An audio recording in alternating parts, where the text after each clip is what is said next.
ഗോവിന്ദചാമിയുടെ രക്ഷകൻ. വക്കീലന്മാർക്ക് പോലും ആളൂർ ഭയം. ആളൂർ വക്കീലും 10,000 രൂപയും ഉണ്ടെങ്കിൽ ആർക്കും ആരെയും കൊല്ലാമെന്നും കോടതിയിൽ ആളൂർ ബാധിച്ചാൽ പുഷ്പം പോലെ ഇറങ്ങി വരാമെന്നുമാണ് ആളൂരിന്റെ കഥ.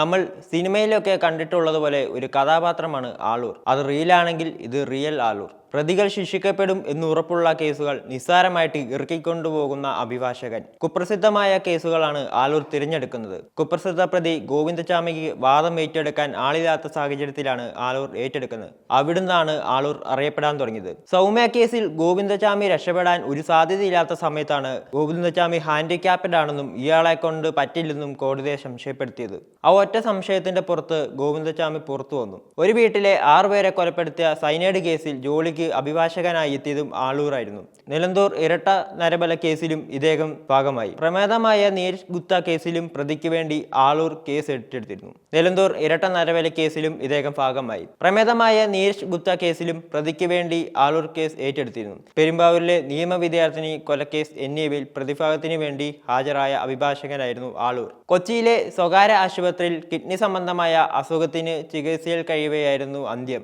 ആളൂർ അതീവ ഗുരുതരാവസ്ഥയിലെന്ന് ആശുപത്രി അധികൃതർ നേരത്തെ വ്യക്തമാക്കിയിരുന്നു. 2 വർഷത്തിലേറെയായി വൃക്കരോഗത്തിന് ചികിത്സയിൽ കഴിയുകയായിരുന്നു. കഴിഞ്ഞ ദിവസം അസുഖം മൂർച്ഛിക്കുകയായിരുന്നു. ബിജു ആന്റണി ആളൂർ എന്നാണ് ഇദ്ദേഹത്തിന്റെ മുഴുവൻ പേര്. തൃശൂർ സ്വദേശിയാണ്. നടി ആക്രമിക്കപ്പെട്ട കേസിൽ ആദ്യഘട്ടത്തിൽ പൾസർ സുനിയുടെ അഭിഭാഷകനായി അദ്ദേഹം ഹാജരായിട്ടുണ്ട്. ഇത്തരത്തിൽ ഏത് പക്കാ ക്രിമിനലും സ്വധൈര്യം ബന്ധപ്പെടാവുന്ന ഒരു വക്കീലായി ആളൂർ മാറുമ്പോൾ യഥാർത്ഥത്തിൽ നിരപരാധികളടക്കം ശിക്ഷിക്കപ്പെടുന്ന കേസുകൾ വളരെയധികം കൂടുതലാണെന്ന് പറയേണ്ടി വരും. അതുകൊണ്ടൊക്കെ തന്നെയാണ് ആളൂരിന്റെ മരണം സാധാരണക്കാരടക്കം ആഘോഷമാക്കുന്നത്. ഇന്ന് രാവിലെ വൃക്കരോഗത്തെ തുടർന്ന് ആളൂർ മരിച്ചെന്ന വാർത്ത പുറത്തു വന്നതും വന്ന വാർത്തകളുടെ എല്ലാം കമന്റ് ബോക്സുകളിൽ വന്ന കമന്റ്സും നമുക്കൊന്ന് നോക്കാം. ദൈവത്തിന് മുകളിലാണെന്നാണ് അദ്ദേഹം വിചാരിച്ചത്. വളരെ സന്തോഷം. അങ്ങനെ ദുഷ്ടന്മാർ എല്ലാം ഭഗവാൻ കൊല്ലട്ടെ.